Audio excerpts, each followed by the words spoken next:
Hello parents, happy new year.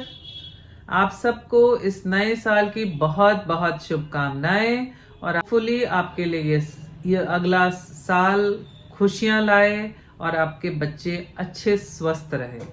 तो इसी series में आज मैं डिस्कस कर रही हूँ बच्चों में खांसी जुकाम। बच्चों में खांसी जुकाम बहुत ही कॉमन है। ऑलमोस्ट 80 to 90% जो हमारे पास पेशेंट्स आते हैं वो खांसी जुकाम के होते हैं। तो खांसी जुकाम क्या है और क्यों होता है? खांसी जुकाम एक सिम्टम है, बीमारी नहीं। उसके पीछे बच्चे का गला खराब हो सकता है, उसको निमोनिया हो सकता है, उसको ईयर में इन्फेक्शन हो सकता है, उसको अस्थमा हो सकता है। तो बहुत सारी बीमारियां हैं जिनका सिम्टम खांसी जुकाम है। सो बेसिकली जो रेस्पिरेटरी ट्रैक्ट हमारा है, लंग्स और ट्रेकिया और गला, तो इसके कहीं भी अगर इन्फेक्शन होगा या एलर्जी होगी तो आपके बच्चे को सिम्टम होगा खांसी जुकाम।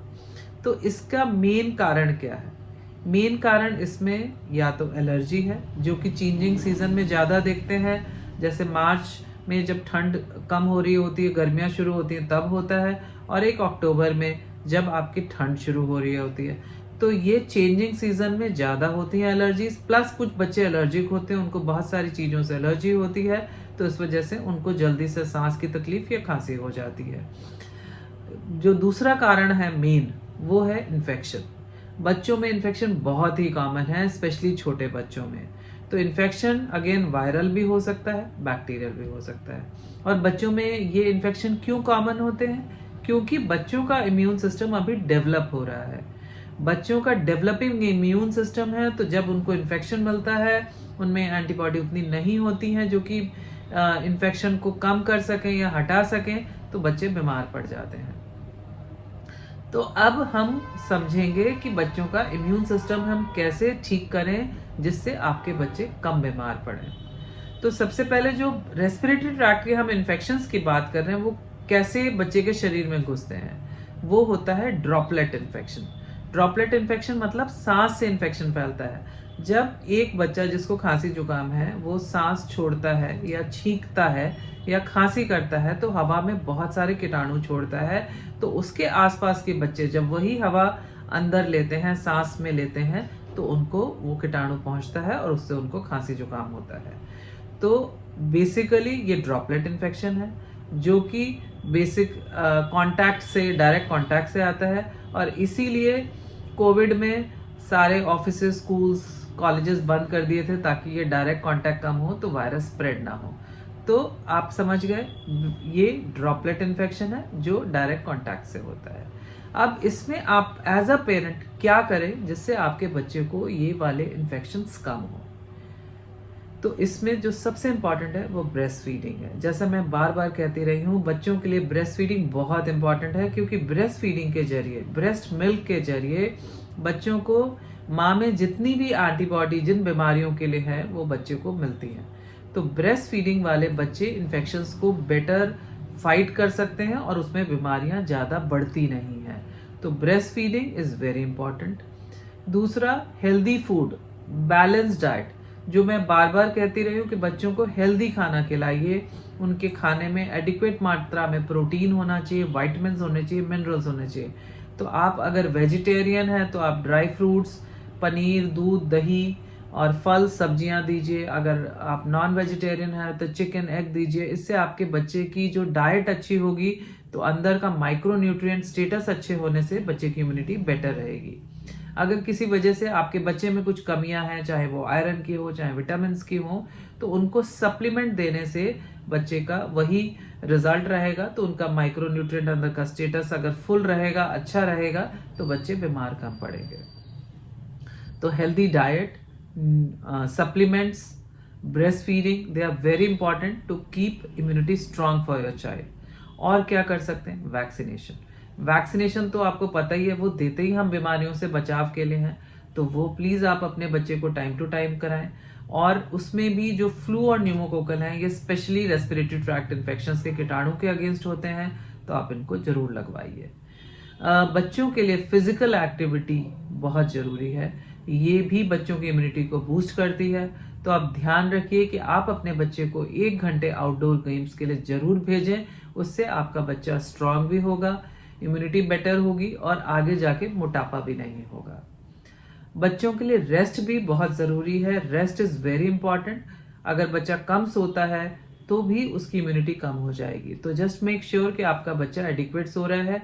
जनरली 2 से 5 साल के बच्चे को 9-10 घंटे कम से कम सोना चाहिए। सो मेक श्योर करिए कि आपका बच्चा एडिक्वेट सो रहा है।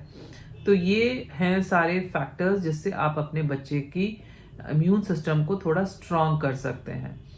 दूसरा, हम avoidance of infection. Avoidance of infection कैसे करेंगे? अच्छी हाइजीनिक हैबिट्स से।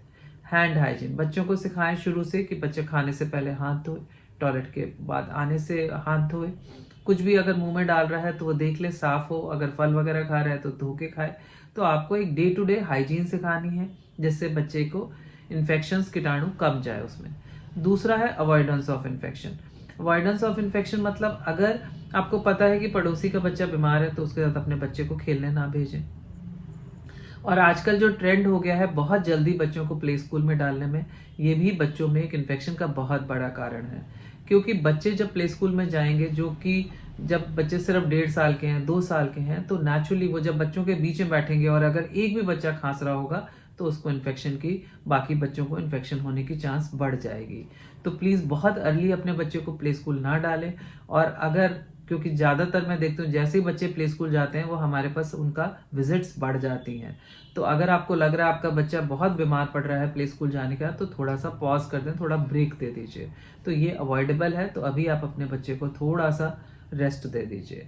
तो ये सारे फैक्टर्स हैं जो आपके बच्चे को इम्यूनिटी स्ट्रॉन्ग करेंगे और उसमें अवॉइडेंस ऑफ इन्फेक्शन करेंगे तो आपके बच्चे कम बीमार पड़ेंगे। तो अगर आपके बच्चे को खांसी जुकाम हो ही गया है तो आपको क्या करना है? तो पहले आपको समझना है कि किस में आप घर बैठ सकते हैं और किस में आपको डॉक्टर को दिखाना है।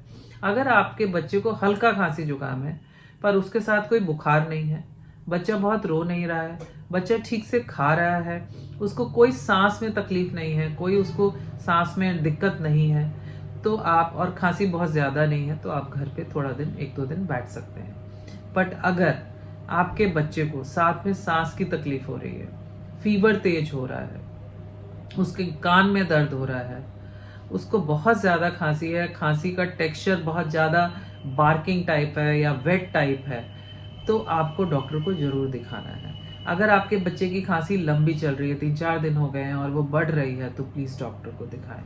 तो कौन सी खांसी में आपको जाना है और कौन से में आप घर बैठ सकते हैं, ये आपको ध्यान रखना है। और कभी भी इन सिम्टम्स को इग्नोर नहीं करना है। कफ सिरप केमिस्ट से ला के देना नहीं है, क्योंकि आपको, जैसे मैंने समझाया, खांसी एक सिम्टम है और उसके पीछे बीमारी क्या है वो हमें समझ के इलाज करनी होती है। तो एक कफ सिरप देने से आपके बच्चे की खांसी खत्म नहीं होगी। तो प्लीज़ आप अपने बच्चे को डॉक्टर को चेक कराएं और फिर वो आपके बच्चे का अप्रोप्रिएट इलाज करेंगे उसकी बीमारी को समझते हुए। अब अगर हल्की फुल्की खांसी है या बच्चे को ज़्यादा भी है और आपने डॉक्टर को दिखा लिया, तो आप और क्या कर सकते हैं जिससे आपका बच्चा जल्दी रिकवर करे? तो बच्चे को एडिक्वेट फ्लूइड्स बहुत अच्छी मात्रा में देना है, क्योंकि बच्चे जब बीमारी होते हैं तो खाते कम हैं, पानी कम पीते हैं, तो डिहाइड्रेशन से भी उनकी रिकवरी स्लो हो जाती है।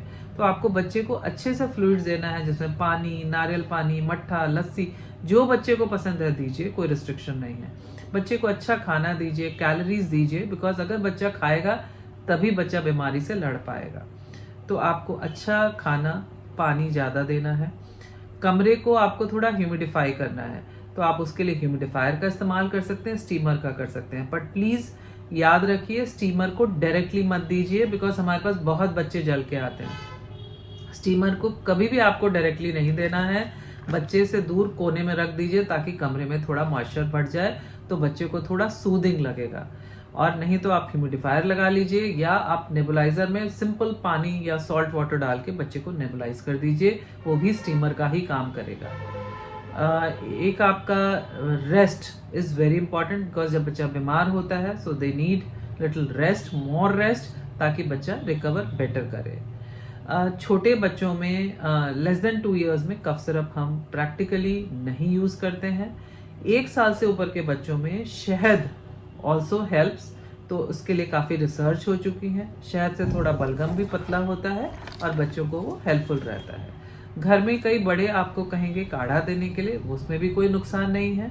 आप थोड़ी मात्रा में काढ़ा भी बना सकते हैं। जनरली जो काढ़े होते हैं उसमें अदरक, थोड़ा सा काली मिर्च, तुलसी और शहद मिला के आप बच्चे को काढ़ा दे सकते हैं। वो बच्चे को थोड़ा सूदिंग करेगा, तो इनसे आपके बच्चे को थोड़ा सा बेटर फील होगा। और कभी भी ये मत सोचिए कि अगर आपके बच्चे को खांसी जुकाम है तो बहुत सारे कपड़े पहना के बच्चे को अनकंफर्टेबल करिए। जितना मौसम है उस हिसाब से कपड़े पहनाइए। और अगर जरा भी बच्चे में जो मैंने आपको वार्निंग साइंस बताए हैं वो अगर हो रहे हैं तो प्लीज़ इग्नोर मत करिए और अपने बच्चे को डॉक्टर को दिखाइए।